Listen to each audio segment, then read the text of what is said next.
Military echo of the Salvo narrated by Lieutenant Dmitry Orlov. I was a history teacher. Before the war, I loved telling children about Borodino, Suvorov, the Great War, but when the Second World War began, I became a page in the textbook myself. Not a dry date, but living pain. I was sent to the artillery. 76 cannons, the sound of salvos, scorched earth became daily life. We fired at tanks, bunkers, villages, sometimes at people. I told myself, military targets, don't think, don't feel, just shoot. But at night I felt everything. September 1942, near Stalingrad. We held the line with our teeth. Artillery thundered day and night. I lost hearing in one ear but continued to command. One night, a medic brought boiling water into our dugout. I recognized her eyes. Lena, she had once been my student front row. Then, with notebooks. Now, with bandages stained in blood. Do you want to know who will survive? She asked. No, I want us both to. January 1943.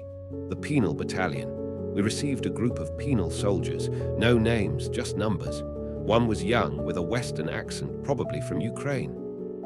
After battle, he came to me and said, "You don't need to punish me. I killed a German, but before I did," he sang. What did he sing? A lullaby. I didn't understand the words, but it was a lullaby. I didn't report him. By then, we were all a little dead. Summer 1944. Poland. We entered a village. Women screamed, old people hid. I ordered all weapons down. I didn't want to be feared. Next day, someone brought a basket, bread, milk, and a cloth doll, with a note, "If you're not like them, save my son." We found the boy in a cellar. He didn't speak for a week. Then one day he came to me and whispered, "You don't shout, so you must be good." May 1945. Germany. The world fell, but not the heart. We stood in ruins, no more orders, just silence.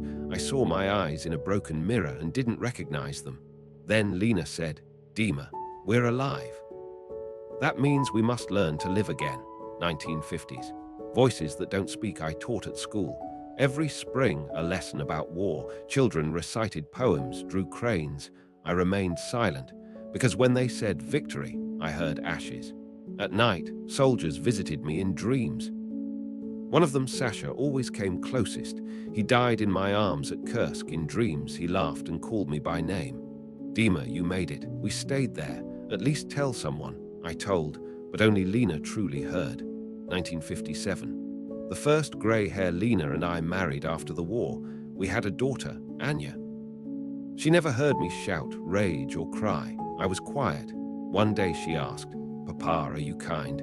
I didn't answer. I just hugged her. She didn't know that every day I fought not to be the man war had made of me. 1961. A souvenir from Germany. A German teacher visited our school. He had survived Soviet captivity. He brought a gift, a flag and an old photo, him with other pals. I recognized one of them, the one who had sung a lullaby. A student asked, "Was he your enemy?" "No," I said. "He was a man who remembered how to be a father, even in war." 1975. Victory Day 30 years later, I stood at the parade among other veterans. A boy came up and handed me flowers.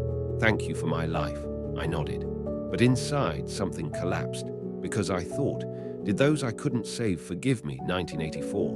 The last bell I turned 65. Retired. My final lesson, I stood tall. On the board I wrote, "Do not repeat," and walked out without looking back, because behind me followed the ones I could no longer protect. 1995. Old soldier, I sat in the yard, heard kids playing war, shouting, "Fire, boom." One boy came over. "Were you in the war?" I looked at him and said, "I stayed there." 1999. Lena passed. She had always been my light, my silence. When she died, I placed her photo on the pillow. A week later, I received a letter from her classmate. Lena always said your hands weren't those of a soldier. They were hands of someone who wanted to build, not destroy. I wept. Maybe she alone truly knew who I was. 2000s. Time fades now. I don't read newspapers. TV shows new wars.